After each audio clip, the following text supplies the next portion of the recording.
So what we're going to go through today, guys, is why you need a well-defined framework, how to apply the Six-Step-Neg-Method.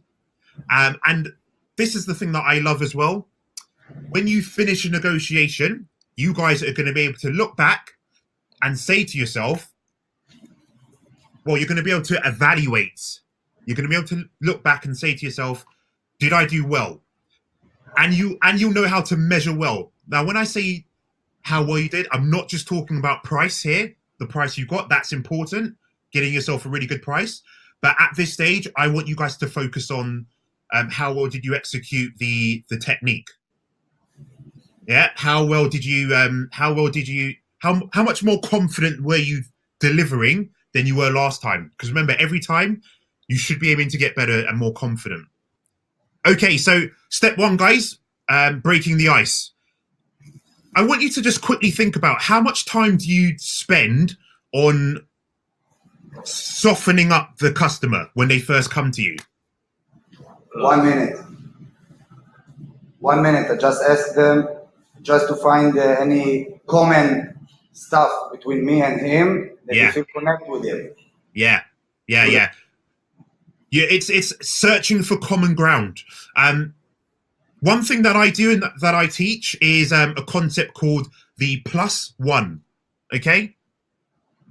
+1. Write that down, guys. +1. Now, a +1, believe it or not, is what we call a nugget of information that you can always use when you are speaking with that customer.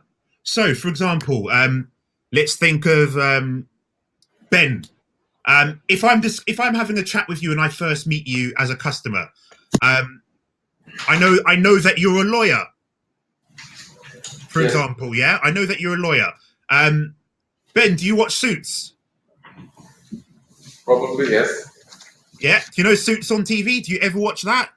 I'm not really wearing suits, but no, I watched television. I didn't hear it for the first sentence. I watched it, yes, yes. Great, okay, that's common ground. Bang, right there. Yeah, so I'm just like, I will use that. If I know Ben's a lawyer and I can think of something to do with law, I will use that as much as I can whenever we're speaking. All right. Yeah? That's a +1. That's something that is it's an emotional connection. Another fantastic +1, and most people don't do this, but I would recommend you do it. The family. The family. Okay, so if I'm having a chat with someone and I work out that they have kids, or they've just gotten married, or they've got pets. I mean, I've got 2 cats myself, so I can then get into something about pets. Now, most people won't spend the time to do that sort of thing, but I will, because I know if I can find common ground, or like I know you have a German Shepherd that you love. If we've got any pet owners in the room, you know the feeling. Yeah, like I'll start a conversation on that. It's weird, but how many times a day does someone stop and ask you about yourself? Doesn't really happen. Like it just doesn't happen. And guess what? When someone takes the time to stop and ask me questions and listen, I look at that person completely differently. It's one of those biological things. I stop and I think to myself, this person's different. And guys, the funny thing is, this doesn't really happen at a conscious level. It's unconscious. Do you reckon Donald Trump knows what to do if he's dealing with one of your customers? No. Yes. He like a skilled negotiator knows what they're doing with this sort of situation. And I'm going to show you in a second. Don't let the customer force the situation. They're just going to try. You've got to think of a different way of doing things. Okay. Yeah. That's why this stuff is going to be really useful for you. Get them talking about themselves. Do whatever it takes to get them talking about themselves. Like give them a sweet. give them something, so it shuts them up. You know, and then say to them, okay, so why, like, tell me why you've decided video is going to be very effective for your business in the next 18 months. Yeah. What value have you given to them? That's another thing. What value have you given to them before they can ask you that first question? I.e., for example, I know that when you're looking at the trends in business and digital media, video is like the most important thing now, isn't it? It's like, it's the most important thing. So I would be asking the customer, what do you know about video, and what do you know about how video can increase your return on investment going forward? Do you know how important video is going to be to your business? Do you understand? Break it down from that perspective. Break it down emotionally before you do rationally. Okay? So I imagine you could be falling into the trap of, when you are asking questions, you could be asking what questions, when questions, and who. Those questions are going to give you closed answers. Who else have you looked at? ABC videos. You know, that's the answer. ABC videos and top of 5 videos. Don't focus on closed questions. Focus on asking questions that start with where, why, and how at the very start. Okay? Next, guys, the other thing I want you to bear in mind, which is mega important, it's probably in this first step, it probably makes up about 80% of how effective you're doing something. But you have verbal, non-verbal communication. I want you to stop and think about this. How are you saying what you're saying? How? Sorry? You start to do like this, you're thinking. You start to, when I think, when a customer start to do like that, Yeah. start to think about what you say, start to listen to you, and it's difficult for him to say yes or not. Yeah. So this way is pushing into it. Yeah. Well, like, I mean, yes, using force with some people is going to work. It won't work with everyone.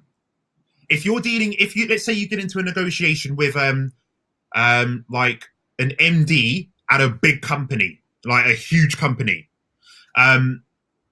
force probably isn't really going to cut it. But what I want you to bear in mind is, with these big companies and these big wheeler dealers, the best way to sell to these big companies is, can you get them out of their comfort zone? Can you take them out to lunch? Honestly, can you take them out to lunch? Can you take them to the golf course? You know, can you get them in a completely different situation where they can relax and have fun? Do you know how many deals get done at the country club? You know, and at like the most expensive restaurants? Do you know? It's like, it's crazy. That's where all the high level deals are happening. You need to get yourself in those places, speaking to those sorts of people and negotiating with them in that sort of environment. If they walk into your store or it's over the phone, it's less, you can't connect as well, can you? But if you're in that sort of environment, you're both relaxed, you're eating. Eating statistically is, it's like families. Families connect over eating. Yeah, it's tapping into that. So, I mean, if you're trying to pursue someone to do a big deal with them, invite them out to lunch. Something like that. Like, invite them out to play a game of golf, even if you're bad at it. Or what about tennis or badminton? You know? Yeah. Well, like, I mean, again, if you can get into competitive situations, these people love that. And even if you're bad, even if you're terrible, tell them first and then say, look, but I'm still going to try and beat you. They love that. You know, they love that. They love to see a bit of, and then once you've opened them up and you've made them, you sort of established a connection, that's when you then start going into the business stuff. but get them to like you first. Guys, verbal affirmations. When that person is speaking to you, what's really interesting is this. If you can show that you are listening, and it's very difficult to show that you're listening, but if you're using these techniques, like saying, I see what you're talking about. I really understand. I get you. I know what you mean. Yeah. I know what you mean. I know what you mean. I'm listening. I hear what you're talking about. Nodding and saying, sure, I get it. I understand that one.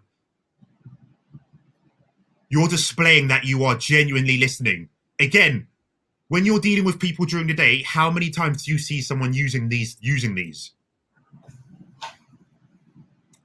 Not often. And that's because people aren't really listening to you. But if you can demonstrate that you are doing this and you are a listener, you put yourself in a completely different category to most other people. And guys, what I also want you to bear in mind, what you are trying to do in stage 1 and stage 2 of this framework, you are trying to impress your customer. You're trying to impress them, and you've also got to express. You've got to show them by expression. Show by expression that you are different, that you're not the normal business owner. You're not just here to take their money.